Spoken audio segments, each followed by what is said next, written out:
Perkenalkan, saya Fikra Maslomat dengan NIM 195817 dari jurusan Pendidikan IPA Fakultas Matematika dan Ilmu Pengetahuan Alam Universitas Negeri Manado.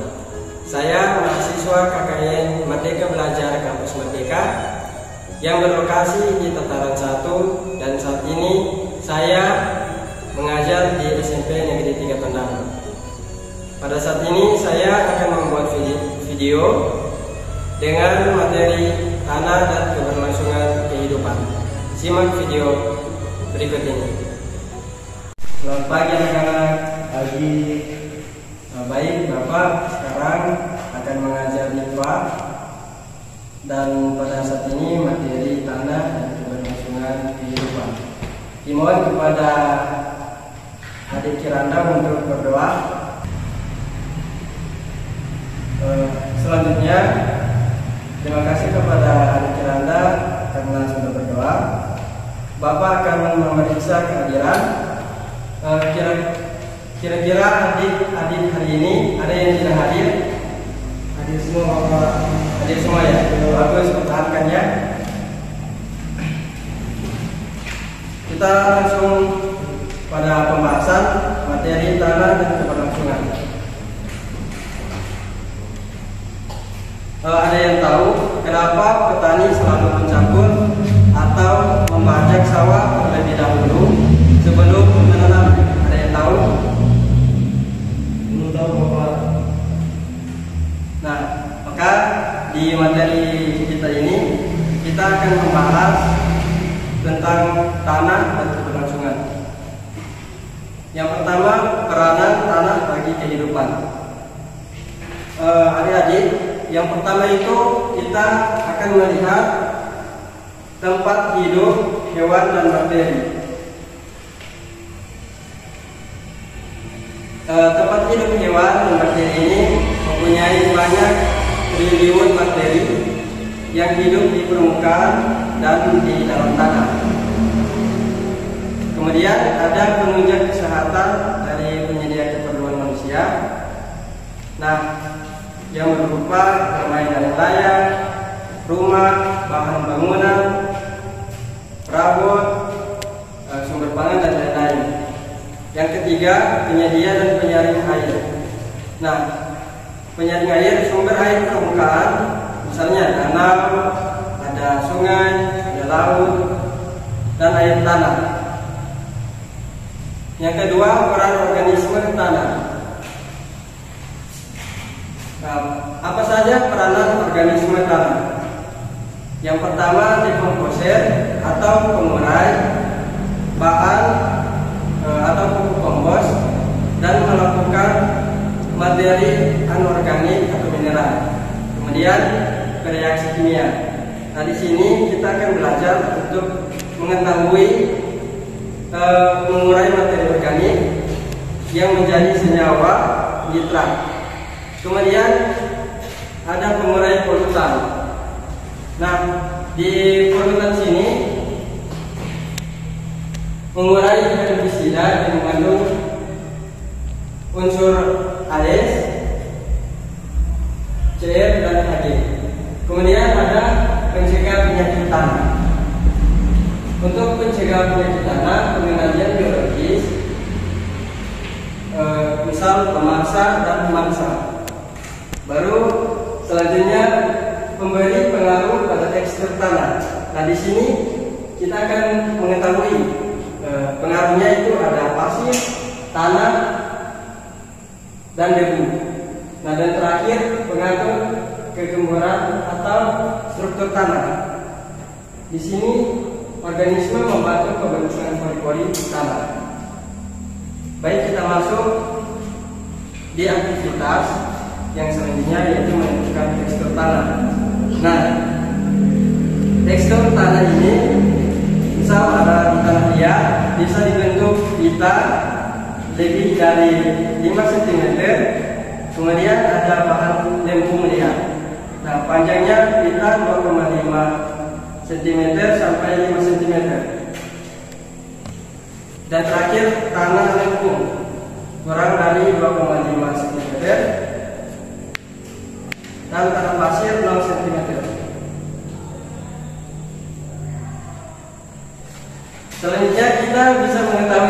sifat-sifat tanah. Nah, dari sini kita bisa mengetahui jenis tanah, misal tanah lempung, tanah pasir. Di sini adik-adik akan saya berikan tugas dan kemudian kalian jawab.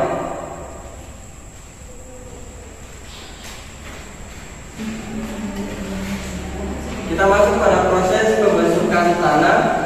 Yang pertama, batuan yang telah lapuk, kemudian penguraian bahan organik, air, mineral, dan udara. Nah, ada faktor penyebab terbentuknya tanah. Kita bisa melihat yang pertama itu melakukan fisikawi dan kimiawi. Nah, faktor yang pertama ini mempengaruhi suhu, yaitu iklim, sinar matahari, dan curah hujan. Kemudian ada pelapukan biologis, aktivitas mikroorganisme di dalam tanah. Dan kemudian yang ketiga ada tipe batuan, topografi, dan waktu.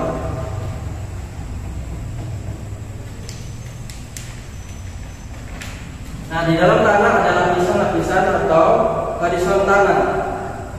Di sini ada beberapa lapisan. Kita bisa lihat, adik-adik bisa melihat di sini ada gambar, ada horizon O, horizon A, horizon E, horizon B, dan horizon C. Kemudian ada background. Nah, di tiap-tiap horizon ini atau lapisan mempunyai makna. Misal horizon A, dia mempunyai tujuan untuk lapisan teratas organisme hidup dan zat organik. Kemudian horizon B yaitu lapisan kedua, kandungan zat organik itu lebih sedikit. Sedangkan pada lapisan ketiga yaitu batuan material, dan lapisan yang keempat atau horizon B, lapisan terbawah. Misal batuan padat, keras, dan sulit mengalami perubahan. Kita lanjut. Nah, oke adik-adik, sekarang di sini kita sudah mengetahui gambar yang di depan ada lapisan-lapisan tanah. Yang di atas itu lapisan atas, lapisan tengah, lapisan bawah, dan lapisan batuan induk.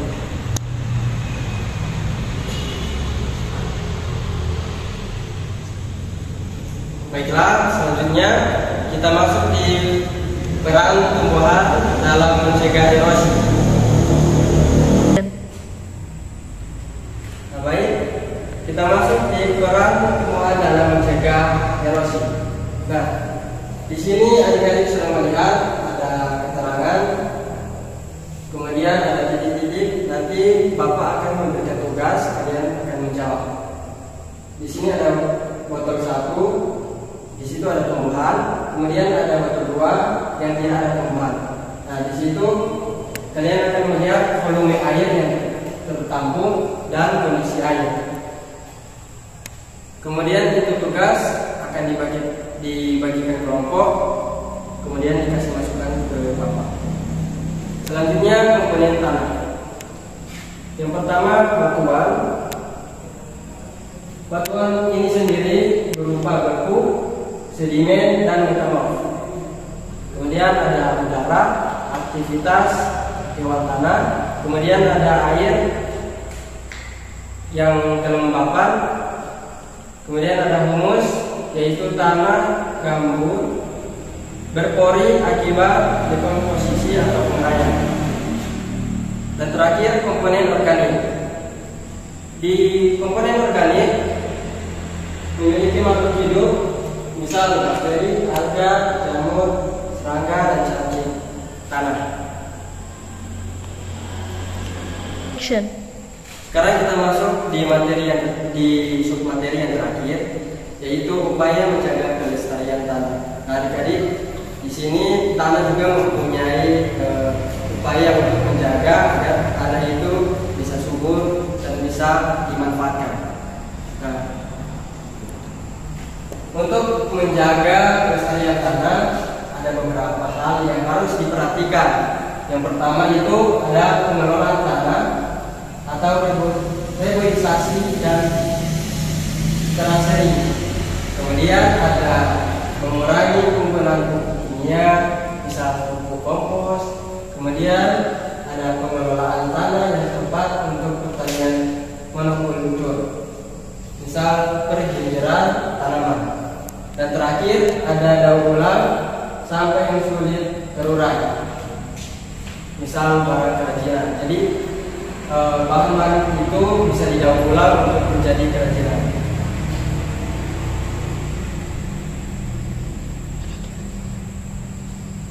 Oke, baiklah. Jadi itu materi dari Bapak. Terima kasih. Kemudian kepada adik-adik, Bapak akan bagikan kelompok dan untuk tugas-tugasnya kalian akan kerjakan di rumah dan dikumpulkan pada pertemuan selanjutnya. Ya, baik adik-adik, saat ini mata pelajaran IPA sudah selesai. Bapak minta kepada adik Ikram untuk berdoa. Baik, terima kasih kepada adik Ikram, dan semoga apa yang Bapak sampaikan bisa kalian pahami, dan terima kasih. Baiklah, selanjutnya laporan tugas micro teaching saya. Untuk memenuhi mahasiswa membuat persiapan mengajar, saya di sini mempersiapkan RPP sebelum mengajar. Di sini kompetensi inti, kemudian ada kompetensi dasar dan indikator pencapaian kompetensi, tujuan pembelajaran, materi pembelajaran, dengan peranan tanah dan organisme tanah bagi keberlangsungan kehidupan, proses pembentukan tanah dan komponen penyusun tanah, upaya menjaga kelestarian tanah. Selanjutnya, metode pembelajaran. Saya memakai pendekatan saintifik, kemudian metode diskusi dan eksperimen, dan terakhir model, saya memakai discovery learning. Kemudian media pembelajaran, saya memakai media PowerPoint, laptop, dan LCD proyektor, dan juga perpustakaan sekolah. Untuk alat atau bahan, saya memakai spidol dan papan tulis. Kemudian sumber belajar dari buku IPA kelas 9. Kemendikbud tahun 2013 edisi 2018. Langkah-langkah pembelajaran. Pertama, dalam waktu 15 menit, saya melakukan pembukuan dengan salam pembuka dan berdoa untuk memulai pembelajaran, memeriksa kehadiran peserta didik sebagai sikap disiplin. Sampai akhirnya saya akan menutup pembelajaran dengan melakukan refleksi tentang pelaksanaan pembelajaran dan pelajaran apa yang diperoleh setelah belajar tentang topik. Kemudian saya membuat ringkasan dengan bimbingan guru tentang hal-hal penting yang muncul dalam kegiatan pembelajaran yang baru dilakukan. Untuk penilaian, saya mengambil teknik penilaian tes uraian dan penilaian keterampilan penilaian praktik. Kemudian untuk masalah-masalah yang terjadi di kelas, masalah-masalah belajar dalam kelas yaitu melamun saat guru mengajar, kemudian murid sering terlambat masuk sekolah, bermain game saat guru menerangkan materi, bermain HP saat guru mengajar, lama dalam menyelesaikan tugas yang diberikan, mencontek saat ulangan, kemudian tidur saat guru mengajar, mengobrol saat guru mengajar, pasif saat guru memberi pertanyaan, tidak konsentrasi saat guru mengajar, kemudian lama dalam memahami pelajaran, siswa tidak percaya diri untuk maju ke depan atau berani dalam menampilkan pendapat, menggambar saat guru sedang menerangkan. Itulah masalah-masalah yang terjadi di dalam kelas. Tetapi tidak memungkinkan bahwa mereka semua tergantung dalam posisi di dalam kelas. Kemudian saran atau solusi. Nah, saya mengharapkan kepada para guru agar lebih menyelenggarakan pembelajaran yang optimal terhadap anak didikan dan memberikan pemahaman yang lebih luas tentang arti belajar itu sendiri. Kemudian, saya mengharapkan kepada guru selaku pendidik untuk tidak hanya memfokuskan fungsinya selaku pengajar dan fasilitator, tetapi juga perannya selaku motivator sehingga sukses dalam proses pembelajaran. Walaupun tidak semua guru atau pengajar yang tidak memberikan motivasi. Selanjutnya, ini ada beberapa dokumentasi saat di SMP Negeri 3 Tondano. Terima kasih, saya Fikra Masloman pamit undur diri dan mohon maaf jika ada salah-salah kata atau ada kekeliruan, saya mohon maaf. Terima kasih.